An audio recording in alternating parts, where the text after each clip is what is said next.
नमस्कार मैत्रिणी, मंजू क्रिएशनमध्ये तुमचे सर्वांचे स्वागत आहे. तर आज तुम्हाला मी माझ्या गौरी दाखवणार आहेत. बघा, या गौरी या 500 वर्षापूर्वीच्या जुन्या गौरी आहेत आणि या आमच्याकडं पिढ्यानपिढ्या चालत आलेल्या या गौरी आहेत. याला 500 वर्ष कंप्लीट झालेली आहेत. तर बघा मैत्रिणींना, अशा प्रकारे या माझ्या अगदी पुरातन काळातल्या ह्या गौरी माझ्याकडं आहेत. आता मी या गौरींसाठी काय काय खरेदी केलं आहे हे तुम्हाला मी आता दाखवत आहे. तर बघा, अशा प्रकारे अगदी सुंदर असे मुखवटे, जुन्या काळातले, फार 500 वर्षापूर्वी जुने या मुखवटे आहेत. आता मी तुम्हाला त्या गौरींसाठी मी काय काय खरेदी केलं हे तुम्हाला मी आता दाखवत आहे. चला तर मग मैत्रिणींना, आता या गौरी तुम्हाला मी दाखवल्या आहे. आता ह्या गौरींना मला पॉलिश करायचं आहे. तर बघा, आता हे सर्व पॉलिश वगैरे मी घरीच करते. गौरींचं कलरिंग, पॉलिश हे मी घरी करते. माझी मुलगी आणि मी दोघी मिळून हे करत असतो. तर बघा मैत्रिणी, आता ह्या गौरींसाठी मी हे 2 बाळ खरेदी केलेले आहेत. आता पहिले माझ्याकडे शाडू मातीचे बाळ होते आणि त्याला फार जुने झाले होते आता. त्यामुळे मी आता हे गौरींचे पितळाची बाळं खरेदी केलेली आहेत. तर बघा मैत्रिणींना, अशा प्रकारे मी हे गौरींसाठी बाळ खरेदी केलेले आहेत. तुम्हाला ही बाळं कशी वाटली हे मला तुम्ही कमेंट्समध्ये नक्की सांगा. आता बघा मैत्रीण, अशा प्रकारे गौरी आणि त्यांची बाळं मी आता देवघरामध्ये ठेवलेली आहेत.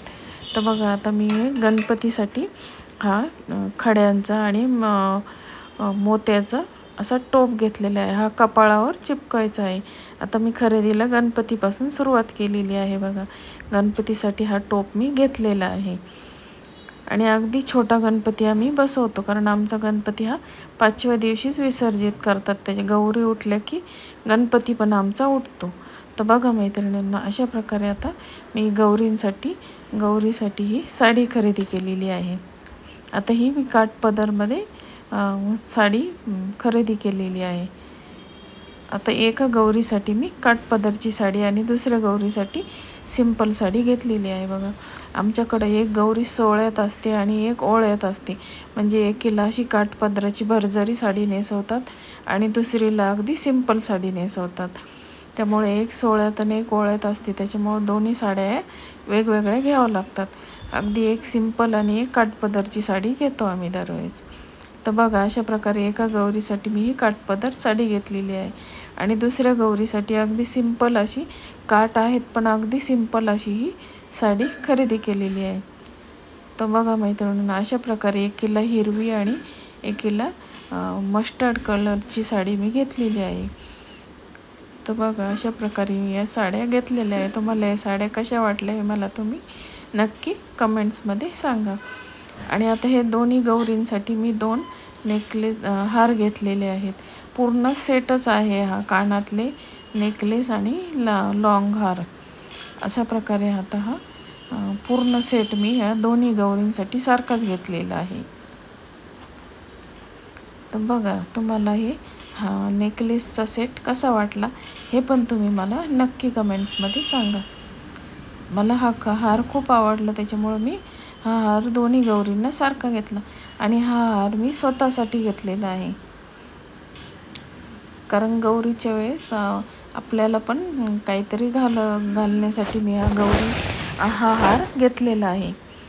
हा हार पूर्ण सेम गौरींसारखाच आहे, फक्त त्याला मध्ये एक डायमंड लावलेला आहे, मीना भरलेला आहे.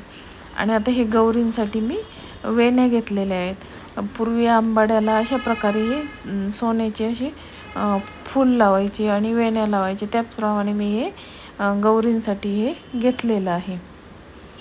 तर बघा मैत्रिणी, पूर्वीच्या काळामध्ये, पेशव्या काळामध्ये अशा प्रकारे हे आंबाड्याला बायका लावत असत.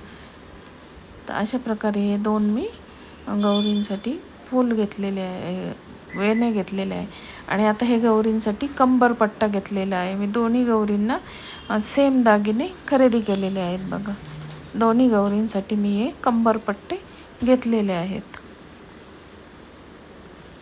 आता हे दोन्ही गौरींसाठी सारखेच मी खरेदी केलेली आहे. आता कंबरपट्टा दोन्हीसाठी. आणि आता हे गौरींचे दोन्ही बाळांसाठी 2 टोप घेतलेले आहेत.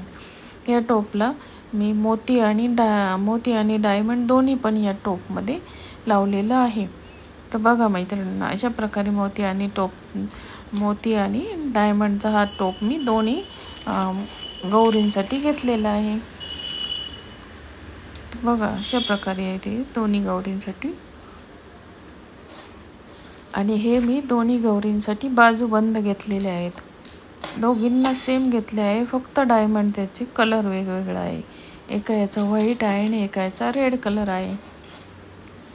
तर बघा दोघींसाठी सारखेच हे बाजूबंद मी खरेदी केलेले आहे. तर तुम्हाला माझी ही खरेदी कशी वाटली हे तुम्ही मला नक्की कमेंट्समध्ये सांगा. तुम्हाला आवडली का ही खरेदी? धन्यवाद.